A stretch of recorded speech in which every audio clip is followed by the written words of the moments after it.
And John, when you talk about a good environment and good cricket, every now and then a curveball happens, and a curveball happened for Camrea Cricket Club on March the 18th, 2023. I'm curious to know, for the listeners out there, your take on that particular day, if you've got a recap of that. Well, I've in the entire time that I've been at Camrea, I've been incredibly privileged that I've also been a captain of the club. I started off immediately as a captain of the third 11, and I've been a captain of various sides all the way through for the last 7 years. I've captained a couple of premierships. I've played in semi-finals and grand finals.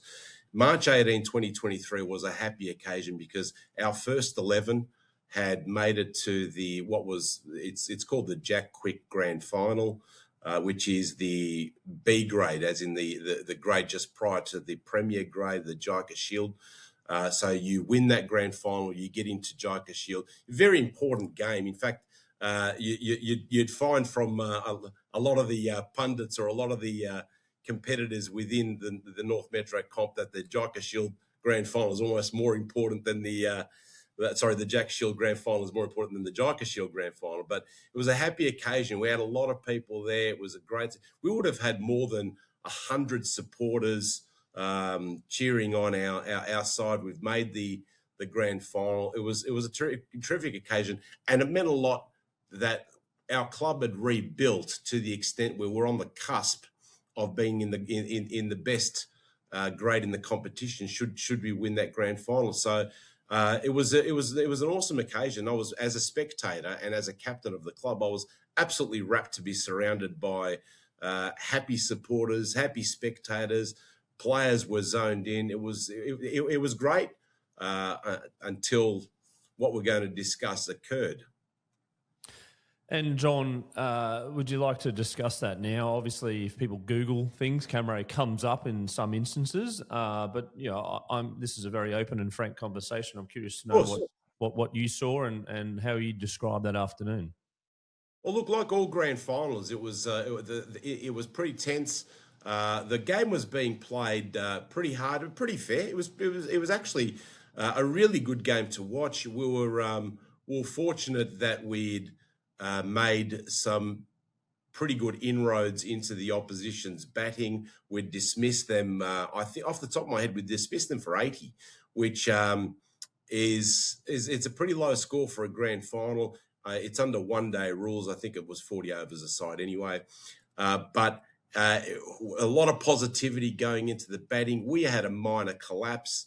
We're probably, I think, 6 down, chasing 80, and our wonderful fast bowler, Roshi, had come into bat, and we needed probably another 7 or 8 runs to win. He's hit a boundary first up, so needing only 3-4 runs to win. He has smashed the 6 that has hit the wall of the side of Office Works, and to win a grand final hitting a 6, I mean, we're talking some serious excitement here. There was a roar, the crowd, and Roshi's put his hands up.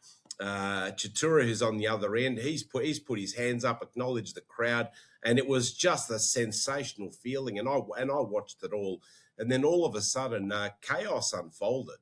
There were skirmishes. There were spectators running onto the ground, and I don't want to take this particular podcast as an avenue for blame, because we went through what we went through. But for me, as an outsider watching, it was bedlam. It was chaos, and police were called. Some people got hurt, thankfully not seriously, and it absolutely cast a pall over what should have been an exuberant situation. I mean, we've just won a grand final, and it was done in. It was like the boys' own dream home. I mean, you're batting in a grand final of any cricket, be it Test one day or local cricket like we did. You win the grand final hitting a 6. That's massive. It's wonderful. It's exciting. It's happy. And unfortunately, it turned into a skirmish on field where there were spot fires. Look, the skirmish, the brawl, the Donnybrook, the brouhaha, could probably call it a million things. It lasted minutes. We're talking about minutes of a season, but it put the competition in a bad light. It put both clubs in a bad light, and that's not what this game is about, and that's definitely not what Camrea is about. And it was distressing enough for me, firstly as a club office holder, but secondly as a lover of the game. I've played cricket since I was a 10-year-old kid. Watching it unfold, I actually I couldn't celebrate. The guys went back to the club rooms. I didn't go back. I was pretty upset with things, and certainly I was incredibly distressed about because we had kids there too. We had kids, we had elderly, we had. And as a reflection on local sport, that's not what it's about. It's about playing the game, play the game hard, play the game fair, and to the winner the spoils.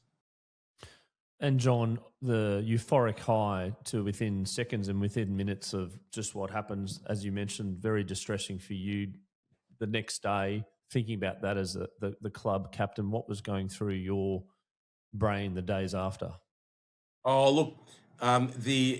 Because of the extent of the skirmishes, the fact that the game was recorded live via Frogbox on YouTube, so it was accessible to those who are interested in local cricket, and then it made the news. It made Channel 7 News. I think it made Channel 9 News. Made various news outlets, and receiving the feedback coming from various players, officials, our president.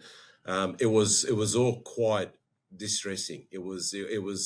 We're not talking about happy times. We're talking about reporting of incidents that occurred at a local cricket grand final in Preston, and it was for me personally.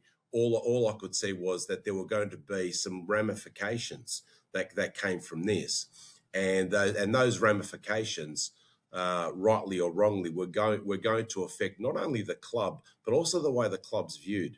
And perception is important, and unfortunately, sometimes perception becomes reality when it's not the accurate reflection of what transpired. So I was incredibly concerned for quite some time, especially not hearing from the association where. It was quite obvious that there was going to be an investigation, which was important, and it needed to be done properly. And obviously, whilst we had the premiership conferred upon us, any potential negative feedback, blowback administratively took its time to come. So it's almost like you had the sort of Damocles hanging over your head, wondering when it's going to drop and see what damage it's going to cause.